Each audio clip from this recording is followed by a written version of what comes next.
Assalamualaikum warahmatullahi wabarakatuh. Selamat pagi pemirsa Trans 7.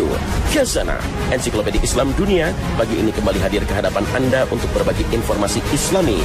Semoga menginspirasi dan menjadi motivasi aktivitas Anda hari ini. Bagi penggemar film The Avengers, istilah Asgardia tentu bukan hal yang asing. Inilah negeri dari pahlawan super bernama Thor. Asgardia digambarkan sebagai kerajaan di luar angkasa. Nama inilah yang digunakan oleh Dr. Igor Asurbeili, ilmuwan Rusia yang tengah meluncurkan proyek pembentukan negara baru di luar angkasa yang bernama Space Kingdom of Asgardia. Proyek ambisius yang diluncurkan pada bulan Oktober 2016 tampaknya tidak main-main. Ia bahkan berencana mendaftarkan negara Asgardia sebagai negara berdaulat ke Majelis Tinggi Persatuan Bangsa-Bangsa tahun depan. Proyek negara luar angkasa pertama ini ternyata juga mendapat respon besar dari masyarakat dunia. Hingga bulan Juni lalu sudah ada 500.000 orang yang mendaftar diri sebagai warga negara baru ini. Menariknya, 10.000 diantaranya adalah warga negara Indonesia.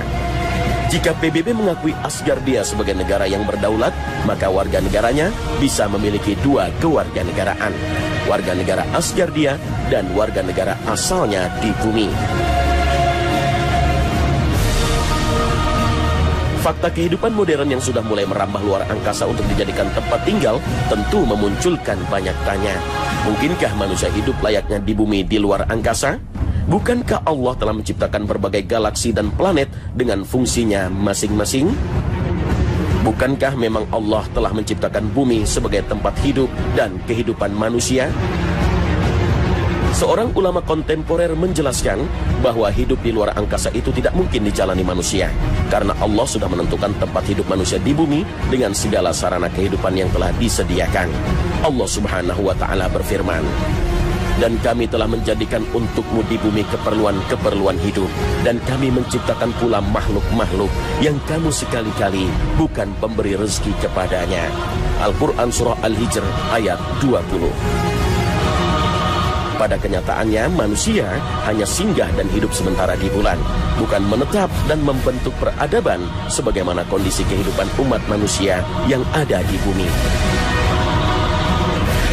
Dalam ayat lain bahkan Allah Subhanahu wa Ta'ala secara tegas berfirman, "Di bumi itu kamu hidup, dan di bumi itu kamu mati, dan dari bumi itu pula kamu akan dibangkitkan." Al-Quran Surah Al-A'raf ayat 25. Dalam ayat ini, Allah telah menetapkan kehidupan dan kematiannya di muka bumi, bahkan kelak akan dibangkitkan di hari kiamat juga dari bumi.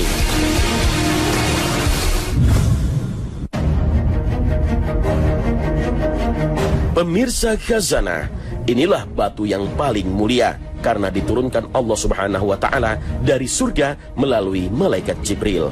Inilah Hajar Aswad. Jauh sebelum masa Nabi Muhammad SAW, batu ini sangat dimuliakan dari generasi ke generasi. Hingga pada masa Rasulullah, batu ini menjadi batu yang paling dimuliakan di muka bumi. Terlebih lagi Rasulullah SAW memerintahkan umat muslim untuk menciumnya ketika melaksanakan tawaf. Diriwayatkan dari Ibnu Umar radhiyallahu anhu bahwa Nabi Muhammad SAW datang ke Ka'bah, lalu diusapnya Hajar Aswad sambil membaca Bismillah Wallahu Akbar. Sejatinya, Hajar Aswad tak lebih dari batu biasa yang tidak memiliki kekuatan magis atau kesakralan apapun. Bahkan Umar bin Khattab radhiyallahu anhu pernah berkata, "Demi Allah, aku tahu bahwa kamu hanya sebongkah batu. Seandainya aku tidak melihat Rasulullah SAW menciummu, niscaya aku tidak akan menciummu." Hadis riwayat Muslim. Hajar Aswad menjadi istimewa lantaran banyak riwayat mengatakan bahwa dengan mencium batu ini memiliki keutamaan yang luar biasa. Tak heran jamaah haji maupun umroh sangat antusias untuk berusaha mencium atau menyentuh Hajar Aswad. Jika tidak sanggup menyentuhnya secara langsung, setidaknya jamaah dapat melambaikan tangan ke arah batu ini seraya bertakbir. Meski tak bertuah, Hajar Aswad sangatlah istimewa karena bukan batu biasa layaknya batu-batu di muka bumi. Berdasarkan penelitian ilmiah, Hajar Aswad termasuk dalam jenis batu-batuan meteorit atau batu yang berasal dari luar bumi. Hal ini diperkuat oleh hadis-hadis sahih bahwa batu mulia ini berasal dari tempat yang belum dijamah oleh manusia, yaitu surga. Dari Ibnu Abbas radhiyallahu anhuma, ia berkata bahwa Rasulullah shallallahu alaihi wasallam bersabda, Hajar Aswad turun dari surga, padahal batu tersebut begitu putih, lebih putih daripada susu. Dosa manusialah yang membuat batu tersebut menjadi hitam. Hadis riwayat Tirmizi.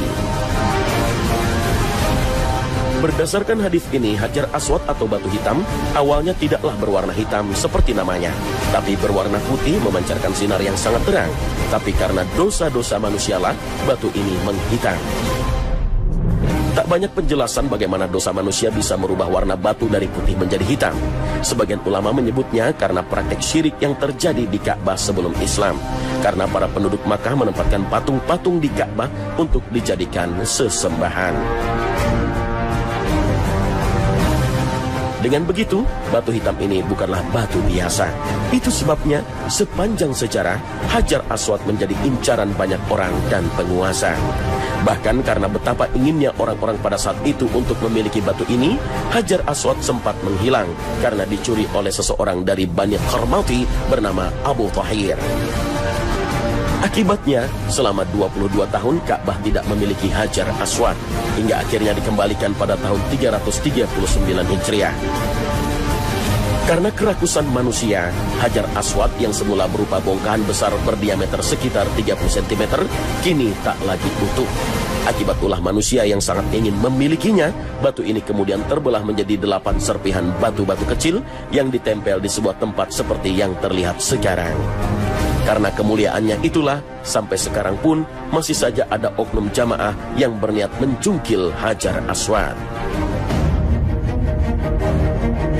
Hajar Aswad memang tak bertuah, tidak bisa mendatangkan kebaikan atau keburukan, tapi batu hitam atau Hajar Aswad ini tetaplah batu yang bukan biasa, karena berasal dari surga, dan apapun yang berasal dari surga kelak akan kembali ke asalnya.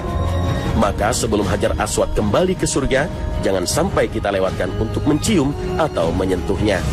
Aisyah radhiyallahu anha menuturkan bahwa Rasul sallallahu alaihi wasallam bersabda, nikmatilah, peganglah Hajar Aswad ini sebelum diangkat dari bumi.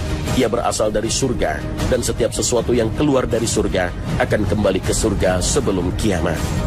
Apalagi Nabi sallallahu alaihi wasallam juga pernah menyampaikan pada kita dalam sabdanya, demi Allah, Allah akan mengutus batu tersebut pada hari kiamat, dan ia memiliki 2 mata yang bisa melihat, memiliki lisan yang bisa berbicara, dan akan menjadi saksi bagi siapa yang benar-benar menyentuhnya.